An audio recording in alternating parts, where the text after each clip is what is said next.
Ma'am, मैं इस engine को ठीक कर सकता हूँ। क्या बकवास कर रहा है ये बच्चा? अब ये इंजन ठीक करेगा? तुम्हें जरा भी अंदाजा है तुम क्या बोल रहे हो? अब मैं अपनी औकात दिखाऊंगा और इस इंजन को ठीक कर दूंगा। साल 2023 का अगस्त महीना था।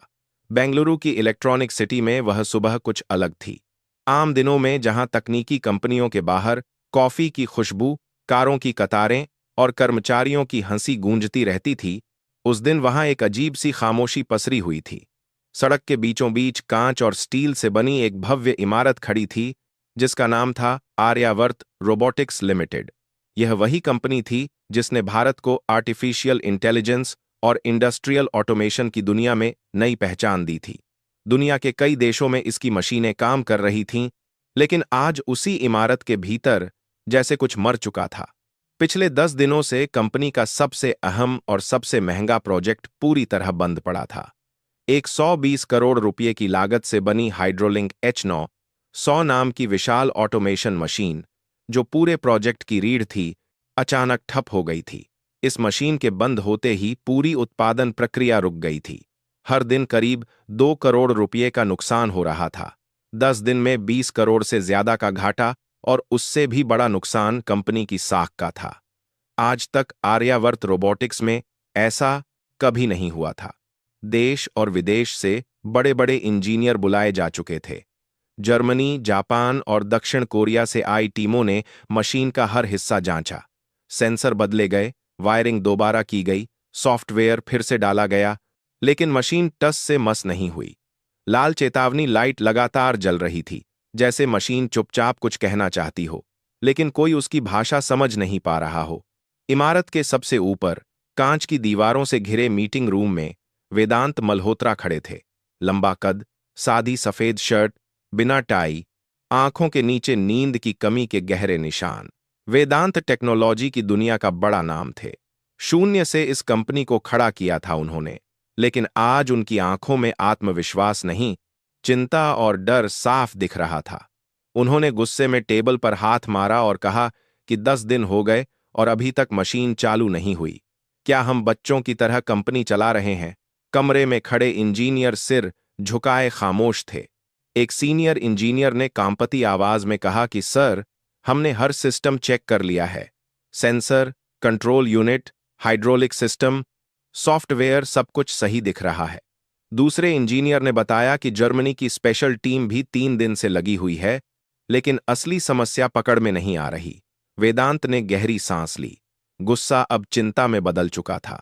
उन्होंने सख्त लहजे में कहा कि आज पूरा सिस्टम फिर से शुरू से चेक होगा और शाम तक रिपोर्ट चाहिए। मीटिंग खत्म हुई। वेदांत थके हुए कदमों से लिफ्ट की ओर बढ़े और नीचे आए। जैसे ही वह गेट के पास पहुंचे, उनकी नजर फुटपाथ पर बैठे एक लड़के पर पड़ी।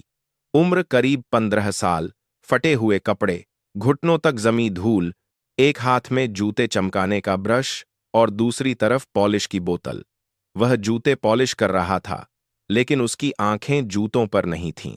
वह सामने खड़ी आर्यावर्त रोबोटिक्स की ऊंची इमारत को लगातार देख रहा था, जैसे उस कांच के भीतर उसका कोई सपना कैद हो। उस लड़के का नाम आरव था। वेदांत ने उसे बस एक नजर देखा और फिर आगे बढ़ गए। उन्हें क्या पता था कि यही लड़का कुछ ही घंटों बाद उनकी जिंदगी का सबसे बड़ा मोड़ बनने वाला है। आरव हर दिन यहां आता था। सुबह जूते पॉलिश करता, दोपहर में चाय वाले की मदद करता और शाम को फिर इसी जगह बैठ जाता। लेकिन वह बाकी बच्चों जैसा नहीं था। उसकी नजरें हमेशा कंपनी के मशीन सेक्शन की ओर टिकी रहती थीं। आज भी अंदर इंजीनियरों की भाग दौड़ चल रही थी। अलार्म की आवाजें गूंज रही थीं। लाल चेतावनी लाइट अब भी जल रही थी। आरव ने धीरे से खुद से कहा कि 10 दिन से मशीन बंद है, लेकिन ये लोग गलत जगह देख रहे हैं। असली समस्या तो बैकअप यूनिट में है। उसकी आवाज इतनी धीमी थी कि कोई सुन नहीं सकता था, लेकिन उसका दिमाग बहुत तेज चल रहा था। उसे पता था कि कोई उसकी बात नहीं सुनेगा, क्योंकि दुनिया जूते पॉलिश करने वाले बच्चों की बात नहीं सुनती। किसी को नहीं पता था कि यह बच्चा दिन में सड़क पर बैठता है और रात में मशीनों से बातें करता है। किसी को नहीं पता था कि उसकी जिंदगी कितनी खामोशी में लड़ रही है। आरव इमारत को देखते हुए मन ही मन बोला कि काश उसे बस 5 मिनट मिल जाएं। सिर्फ 5 मिनट। वह इस मशीन को ठीक कर सकता है, लेकिन किस्मत हर किसी को मौका सीधे नहीं देती। अक्सर वह पहले इम्तिहान लेती है, और आरव का इम्तिहान अब शुरू होने वाला था। आरव के लिए वह इमारत सिर्फ कांच और स्टील का ढांचा नहीं थी, वह उसके लिए एक सवाल थी, एक चुनौती थी, और कहीं न कहीं एक सपना भी। दिन भर सड़क किनारे बैठकर जूते पॉलिश करते हुए भी उसका मन वहीं अटका रहता था। ब्रश उसके हाथ में चलता रहता, लेकिन दिमाग मशीनों के भीतर घूमता रहता। लोग आते, जूते चमकवाते और चले जाते। कोई उसके चेहरे की तरफ ठीक से देखता भी नहीं था। सबके लिए वह बस एक गरीब बच्चा था, जिसे दिन के अंत में कुछ सिक्के मिल जाएं, वही काफी था। शाम ढलते ही जब दफ्तरों की लाइटें जल उठतीं और कर्मचारी अपने घरों की ओर लौटने लगते, तब आरव भी अपना छोटा सा सामान समेटता। उसके कदम तेज नहीं होते थे, लेकिन मन में एक बेचैनी रहती थी। उसे जल्दी थी, क्योंकि रात उसका असली स्कूल होती थी। वह स्कूल जहां किताबें नहीं थीं, ब्लैक बोर्ड नहीं था, लेकिन मशीनें थीं, जंग लगे औजार थे, तेल की गंध थी, और एक बूढ़ा आदमी था जो उसकी जिंदगी का सबसे बड़ा गुरु था। वह बूढ़ा आदमी आरव का नाना था। शहर के एक पुराने मोहल्ले में तंग गलियों के बीच उनका छोटा सा गैराज था। टिन की छत, दीवारों पर जमी ग्रीस, कोनों में पड़े टूटे पंखे, पुराने जनरेटर और अधखुले स्कूटर। बाहर से देखने वाला कोई भी आदमी कह देता कि यह जगह कबाड़ से भरी है, लेकिन आरव के लिए यह जगह किसी मंदिर से कम नहीं थी। यहीं उसने मशीनों की भाषा सीखी थी। नाना कभी इसी आर्यावर्त रोबोटिक्स में सीनियर इंजीनियर हुआ करते थे। वे उन दिनों के गवाह थे जब वेदांत मल्होत्रा एक छोटे से कमरे में बैठकर कंपनी का सपना देखा करते थे। लेकिन समय बदला, रिश्ते बदले, और नाना इस दुनिया से बाहर हो गए। अब उनकी पहचान सिर्फ एक बूढ़े मैकेनिक की थी, जिसकी आंखों में अनुभव था और हाथों में अब भी मशीनों की पकड़। रात को गैराज का दरवाजा आधा बंद होता, बाहर की आवाजें धीमी पड़ जातीं और भीतर सिर्फ औजारों की खनक सुनाई देती। नाना किसी पुराने मोटर को खोलते और आरव ध्यान से देखता। नाना समझाते कि यह पेंच सिर्फ लोहे का टुकड़ा नहीं है, यह पूरी मशीन को बांधे रखता है। अगर इसे गलत जगह घुमा दिया जाए तो पूरी व्यवस्था बिगड़ सकती है। आरव चुपचाप सुनता और हर बात को अपने भीतर उतार लेता। नाना अक्सर कहते कि मशीन को सिर्फ आंखों से मत देखो, उसे महसूस करो, उसकी आवाज सुनो, उसके कंपन को समझो। हर मशीन बोलती है, बस सुनने वाला चाहिए। आरव मुस्कुरा देता। उसे यह सब अजीब नहीं लगता था, क्योंकि वह सच में मशीनों की आवाज सुन सकता था। वह यह नहीं जानता था कि यह साधारण समझ नहीं थी, बल्कि एक असाधारण क्षमता थी। घर के भीतर हालात अच्छे नहीं थे। आरव की मां नंदिनी अक्सर बीमार रहती थीं, शरीर कमजोर हो चुका था, दवाइयां महंगी थीं, और पैसे हमेशा कम पड़ जाते थे। कई बार आरव ने अपनी मां को आधी दवा खाते देखा था, ताकि अगली खुराक के लिए कुछ बच जाए। मां जब भी उसे देखतीं, मुस्कुरा देतीं और कहतीं कि मैं ठीक हूं, लेकिन आरव जानता था कि वह झूठ है। रात को जब वह थककर जमीन पर लेटता, तब भी उसका दिमाग मशीनों के बीच घूमता रहता। उसे आर्यावर्त की वह विशाल मशीन याद आती, जो 10 दिनों से खामोश खड़ी थी। उसे लगता जैसे वह मशीन दर्द में है और मदद के लिए पुकार रही है। वह सोचता कि अगर उसे बस थोड़ी देर के लिए उसके पास जाने दिया जाए, तो वह उसकी तकलीफ समझ सकता है। अगली सुबह जब वह फिर कंपनी के गेट के पास पहुंचा, तो माहौल पहले से ज्यादा तनाव भरा था। इंजीनियरों के चेहरे उतरे हुए थे, गार्ड सख्त थे, हर कोई जल्दी में था। आरव ने अपना स्टूल लगाया और जूते पॉलिश करने लगा। लेकिन आज उसका मन कहीं और था। उसकी मां की दवाइयां खत्म हो चुकी थीं। नाना ने रात को कहा था कि बेटा, दुनिया गरीब के हुनर को तब तक नहीं पहचानती जब तक वह दुनिया को झटका न दे दे। वही बात आरव के दिल में गूंज रही थी। उसे पैसे चाहिए थे, लेकिन उससे भी ज्यादा उसे मौका चाहिए था। वह जानता था कि अगर वह मशीन ठीक कर दे तो शायद उसकी जिंदगी बदल जाए। उसने हिम्मत करके गार्ड से कहा कि बस 5 मिनट मशीन को देख लेने दे। गार्ड ने डांट दिया और धक्का देकर उसे पीछे हटा दिया। कुछ लोग हंसने लगे। किसी ने कहा कि यह बच्चा पागल है, किसी ने कहा कि इसे तो लैपटॉप भी चलाना नहीं आता होगा। आरव ने कुछ नहीं कहा।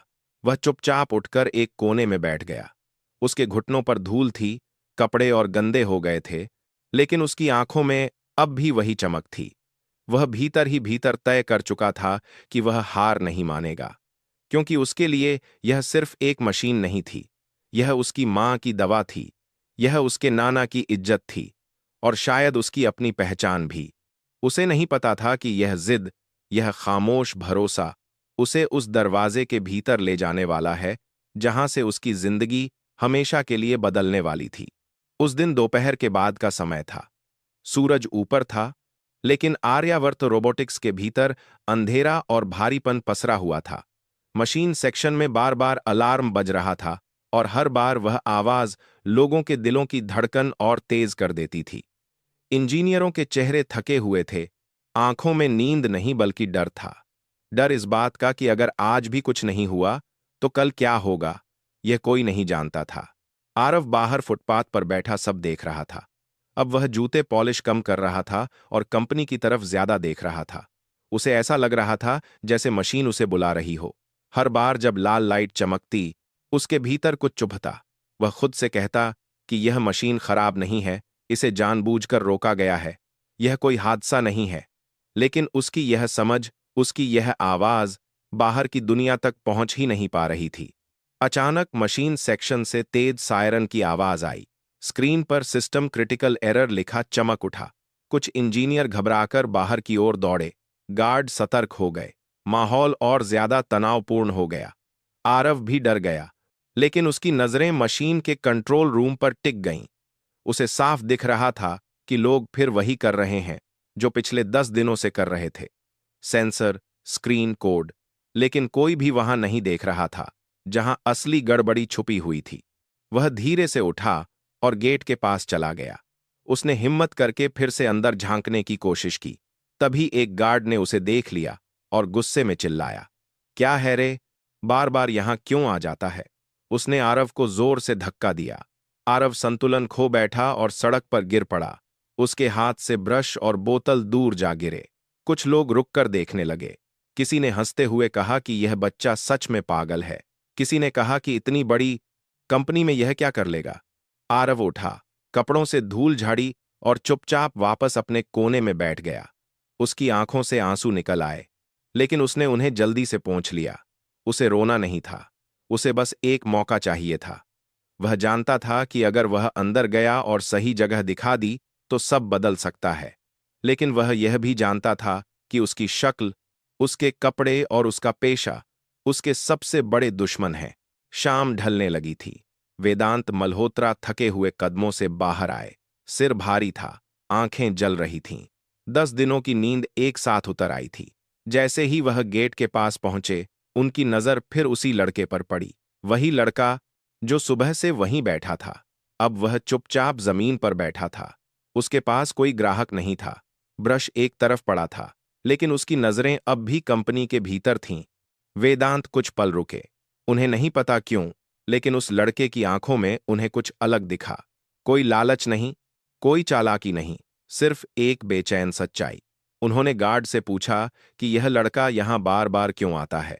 गार्ड ने झुंझलाकर कहा कि सर, यह कहता है कि मशीन ठीक कर देगा, मशीनों की तरफ घूरता रहता है। मैंने इसे कई बार भगाया है। वेदांत ने आरव की तरफ देखा। आरव ने नजरें झुका लीं। कुछ सेकंड की खामोशी के बाद वेदांत ने पूछा कि तुम मशीन को इतना ध्यान से क्यों देखते हो? आरव की आवाज बहुत धीमी थी, लेकिन शब्द साफ थे। सर, मुझे मशीनें पसंद हैं। वेदांत ने हल्की सी हंसी के साथ कहा कि मशीनें और तुम जूते पॉलिश करते हो, ये करोड़ों की मशीनें हैं। आरव के भीतर डर था, लेकिन उससे बड़ा विश्वास था। उसने हिम्मत करके कहा कि सर, अगर मुझे बस एक बार मशीन के पास जाने दिया जाए तो मैं बता सकता हूं कि समस्या क्या है। पास खड़े कुछ इंजीनियर हंस पड़े। किसी ने कहा कि सर, समय बर्बाद मत कीजिए, 10 दिन में हम नहीं समझ पाए और यह बच्चा बताएगा। लेकिन आरव चुप रहा। उसने सिर्फ वेदांत की आंखों में देखा, जैसे वह उनसे नहीं, उनकी अंतरात्मा से बात कर रहा हो। वेदांत के भीतर कुछ हिला। उन्हें अचानक अपना बचपन याद आ गया। वह समय जब लोग उन्हें भी ऐसे ही देखते थे। एक आम सा लड़का, बड़े सपने और कोई भरोसा नहीं। उन्होंने गहरी सांस ली और सख्त आवाज में कहा कि ठीक है, इसे अंदर लाओ। पूरे स्टाफ में जैसे बिजली दौड़ गई। सर, यह ठीक नहीं है, यह बच्चा है, मशीन खतरनाक है, लेकिन वेदांत ने साफ शब्दों में कहा कि मैंने कहा है, इसे अंदर लाओ। आरव पहली बार उस गेट के भीतर गया जिसे वह महीनों से बाहर से देखता आ रहा था। हर कदम के साथ उसका दिल तेज धड़क रहा था। लोग फुसफुसा रहे थे, कोई उसे मजाक समझ रहा था, कोई खतरा। लेकिन आरव की नजर सिर्फ एक जगह थी, उस विशाल मशीन पर, वही हाइड्रोलिंक H900 जो अब उसके सामने खामोश खड़ी थी। वेदांत ने इंचार्ज से पूछा कि मशीन क्यों बंद है। इंचार्ज ने वही पुराना जवाब दिया कि सर, तकनीकी खराबी है, हमने सब कुछ चेक किया है। वेदांत ने आरव की ओर देखा और पूछा कि तुम्हें पता है यह मशीन क्यों बंद है। पूरा हॉल शांत हो गया। आरव कुछ पल चुप रहा, फिर बोला कि सर, अगर मैं मशीन को पास से देख लूं तो शायद बता सकूं। लोग फिर हंसे, लेकिन इस बार वेदांत नहीं हंसे। उन्होंने सबको चुप कराया। आरव धीरे धीरे मशीन के चारों ओर घूमने लगा। वह उसे छू रहा था, उसकी आवाज सुन रहा था, उसके कंपन को महसूस कर रहा था, जैसे वह किसी जीवित चीज से बात कर रहा हो। अचानक आरव रुका और बोला कि सर, यह मशीन खुद नहीं रुकी, इसे किसी ने रोका है। पूरे हॉल में सन्नाटा छा गया। एक इंजीनियर ने हंसते हुए कहा कि यह बकवास है, मशीन खराब है। आरव ने शांत आवाज में कहा कि नहीं सर, इसके मेन प्रेशर वाल्व को आधा घुमाया गया है। यह हादसा नहीं, जानबूझकर किया गया है। इंजीनियर चौंक गए। किसी ने कहा कि यह नामुमकिन है, उस वाल्व तक पहुंचने के लिए मशीन खोलनी पड़ती है। आरव ने मशीन के एक कोने की तरफ इशारा किया और कहा कि अगर इस पैनल की तीसरी स्क्रू ढीली कर दी जाए तो बिना पूरी मशीन खोले जांच की गई। स्क्रू सच में ढीली थी। उस पल कमरे की हवा बदल गई। अब यह सिर्फ एक खराब मशीन नहीं थी, यह एक साजिश थी। और उस साजिश को सबसे पहले पहचानने वाला एक जूते पॉलिश करने वाला बच्चा था। कमरे में अचानक ऐसा सन्नाटा छा गया था जैसे किसी ने हवा को भी रोक दिया हो। मशीन सेक्शन, जो कुछ देर पहले तक शोर और बहस से भरा था, अब बिल्कुल शांत था। सबकी निगाहें कभी उस ढीली स्क्रू पर जातीं, कभी आरव के चेहरे पर। किसी के पास बोलने के लिए शब्द नहीं थे। 10 दिनों से जिन इंजीनियरों की समझ यहां आकर ठहर गई थी, वहां एक 15 साल का बच्चा बिना किसी औपचारिक पढ़ाई के साजिश की तरफ इशारा कर चुका था। वेदांत मल्होत्रा ने गहरी सांस ली। उनके भीतर अब तक जो डर था वह एक अजीब सी स्पष्टता में बदल रहा था। उन्होंने शांत लेकिन दृढ़ आवाज में पूछा कि अगर यह वाल्व जानबूझकर घुमाया गया है तो क्या मशीन फिर से चालू हो सकती है? कमरे में कुछ इंजीनियर बेचैन हो उठे। किसी ने कहा कि सर, यह मशीन बेहद संवेदनशील है, जरा सी गलती से विस्फोट भी हो सकता है। किसी ने कहा कि बच्चा है, इसे जिम्मेदारी मत दीजिए। लेकिन वेदांत की नजरें आरव पर टिकी थीं। उस चेहरे पर न डर था न घबराहट, बस एक अजीब सा भरोसा था, जैसे उसे ठीक ठीक पता हो कि आगे क्या करना है। वेदांत ने उससे सीधे पूछा कि अगर मैं कहूं कि मशीन ठीक कर दो तो क्या तुम कर पाओगे? आरव ने पहली बार हल्की सी मुस्कान के साथ सिर हिलाया। उसने कहा कि सर, कोशिश करूंगा। यह शब्द किसी दावे की तरह नहीं थे, बल्कि एक सच्ची नीयत की तरह थे। कमरे में खड़े लोग एक दूसरे का मुंह देखने लगे। यह पागलपन लग रहा था, लेकिन अब पीछे हटने का रास्ता भी नहीं था। आरव ने मशीन के निचले हिस्से की तरफ इशारा किया और टॉर्च मांगी। एक इंजीनियर ने झिझकते हुए टॉर्च बढ़ाई। जैसे ही रोशनी अंदर पड़ी, आरव का चेहरा गंभीर हो गया। उसने ध्यान से देखा, फिर बिना हड़बड़ी के बोला कि यह पाइप अपनी जगह से थोड़ा सा खिसक गया है। यही वजह है कि प्रेशर गलत जगह जा रहा है। इंजीनियर झुककर देखने लगे। किसी ने धीमी आवाज में कहा कि यह तो सच में गलत फिट हुआ है। आरव ने हाथ अंदर डाला और बड़ी सावधानी से पाइप को उसकी सही जगह पर घुमाया। यह कोई जल्दबाजी नहीं थी। उसके हर मूवमेंट में अभ्यास था, जैसे उसने यह काम सैकड़ों बार किया हो। उसके बाद वह मशीन के दाईं तरफ गया, जहां एक बड़ा जंक्शन बॉक्स हल्का सा कंपन कर रहा था। उसने बॉक्स पर हाथ रखा और तुरंत पीछे हट गया। उसने कहा कि अगर अभी मशीन चालू की गई तो ब्लास्ट हो सकता है। पूरा स्टाफ घबरा गया। वेदांत ने आगे बढ़कर पूछा कि क्यों? आरव ने शांत आवाज में समझाया कि इस बॉक्स की वायरिंग बदल दी गई है। पॉजिटिव और नेगेटिव तार उलट दिए गए हैं। यह कोई गलती नहीं, जानबूझकर किया गया काम है। एक इंजीनियर के मुंह से निकल पड़ा कि यह तो कोई अंदर का आदमी ही कर सकता है। आरव ने कहा कि उसे सिर्फ 10 मिनट चाहिए। अगर वह गलत हुआ तो वह खुद यहां से चला जाएगा। वेदांत ने बिना किसी हिचक के कहा कि शुरू करो। कुछ इंजीनियर अब भी असहज थे, लेकिन किसी में विरोध करने की हिम्मत नहीं थी। औजार दिए गए, स्क्रू ड्राइवर, प्लास और इंसुलेटेड टूल्स। आरव ने बिना वक्त गंवाए काम शुरू किया। वह तारों को पहचान रहा था, जैसे वे उसके पुराने दोस्त हों। उसने गलत जुड़े तारों को अलग किया और फिर उन्हें सही क्रम में जोड़ दिया। स्क्रीन पर डेटा बदलने लगा, प्रेशर लेवल स्थिर होने लगा। कमरे में खड़े लोग सांस रोके सब देख रहे थे।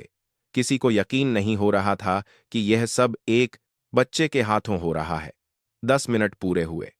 आरव मशीन के सामने आकर खड़ा हो गया। उसने कहा कि अब इसे चालू किया जा सकता है।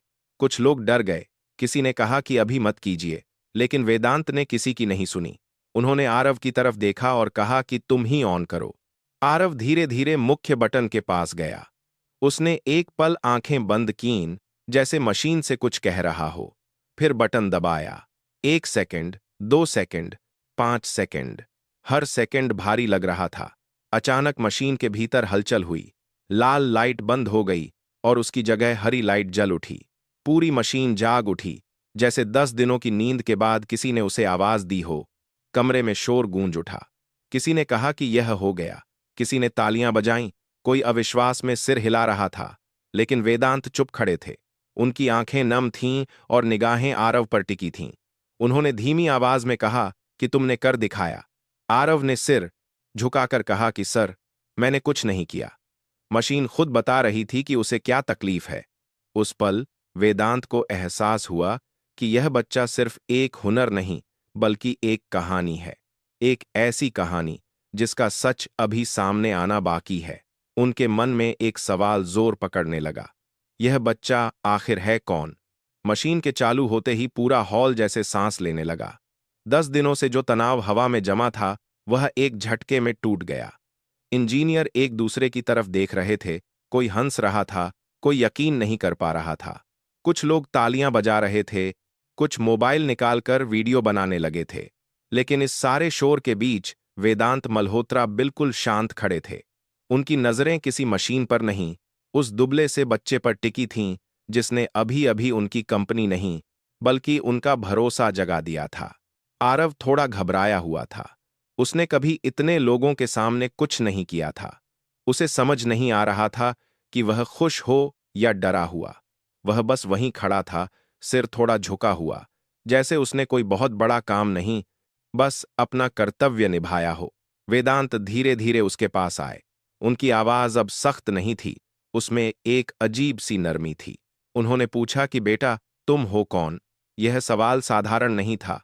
उसमें हैरानी भी थी, जिज्ञासा भी, और कहीं न कहीं अपनापन भी। आरव ने धीरे से कहा कि सर, मैं कोई खास नहीं हूं। मैं जूते पॉलिश करता हूं। मेरी मां बीमार रहती हैं, उनकी दवाइयों के लिए मैं काम करता हूं। हॉल में एक बार फिर सन्नाटा छा गया। इंजीनियरों को जैसे पहली बार एहसास हुआ कि जिस बच्चे को वे अब तक नजरअंदाज करते रहे, उसके पीछे कितनी बड़ी लड़ाई छुपी है। वेदांत ने और करीब आकर पूछा कि तुम्हें मशीनों की इतनी समझ कहां से आई? आरव ने बताया कि रात में वह अपने नाना के छोटे से गैराज में काम करता है।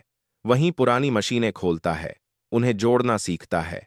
उसके दोदे इस प्रतिहत कर शब्दों में कोई शिकायत नहीं थी, बस सच्चाई थी। वेदांत के दिल में कुछ जोर से हिला। उन्होंने पूछा कि तुम्हारे पिता कहाँ हैं?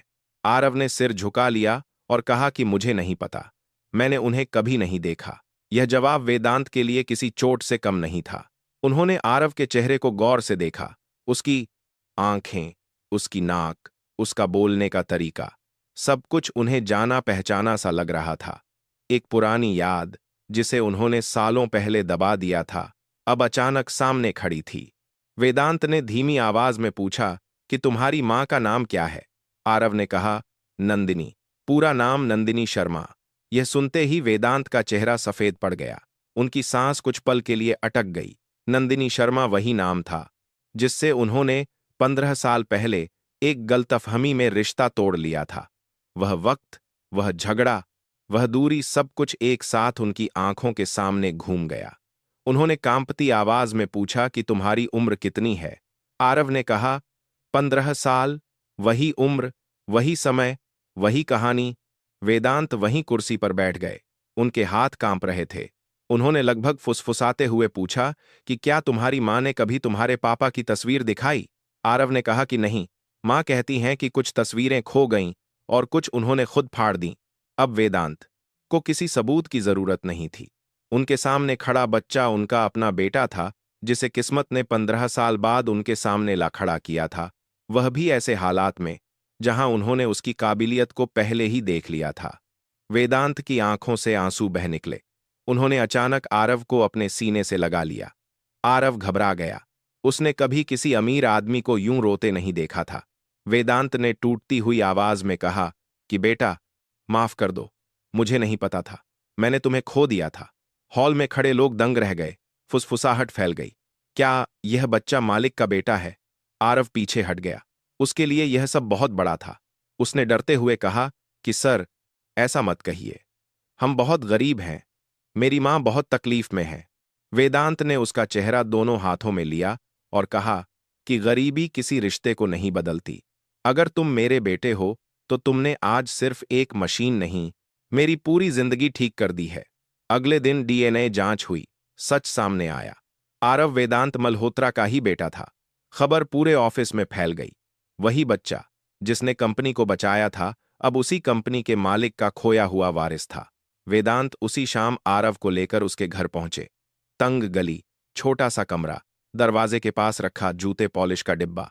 वेदांत का दिल भर आया। भीतर नंदिनी बैठी थीं, कमजोर शरीर, लेकिन आंखों में वही सादगी।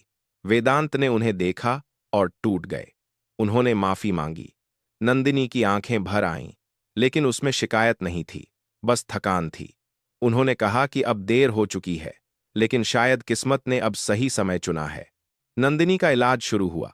नाना को कंपनी में सम्मान के साथ वापस लाया गया। आरव का दाखिला अच्छे स्कूल में हुआ। लेकिन सबसे बड़ी बात यह थी कि आरव की पहचान अब सिर्फ एक जूते पॉलिश करने वाले बच्चे की नहीं रही। वह एक बेटा था, एक हुनरमंद दिमाग था, एक भविष्य था। आरव आज भी मशीनों के पास खड़ा होकर उन्हें सुनता है। फर्क सिर्फ इतना है कि अब लोग उसकी बात सुनते हैं। वेदांत जब भी उसे काम करते देखते हैं तो मन ही मन कहते हैं कि काश मैंने उसे कभी खोया ही न होता। लेकिन आरव मुस्कुराकर कहता है कि अगर मैं खोया न होता तो शायद मुझे मशीनों की दुनिया नहीं मिलती और शायद मैं आपको कभी वापस नहीं पाता। कभी कभी जिंदगी पहले हमें तोड़ती है, फिर जोड़ती है, लेकिन जब जोड़ती है तो इतनी खूबसूरती से कि पुराने सारे दर्द भी किसी इनाम जैसे लगने लगते हैं। दोस्तों, अगर यह कहानी आपके दिल को छू गई हो तो कमेंट में जरूर बताइए और यह भी लिखिए कि आप यह कहानी भारत के किस कोने से सुन रहे हैं, क्योंकि शायद कहीं ना कहीं किसी फुटपाथ पर बैठा कोई और आरव भी अपनी किस्मत का इंतजार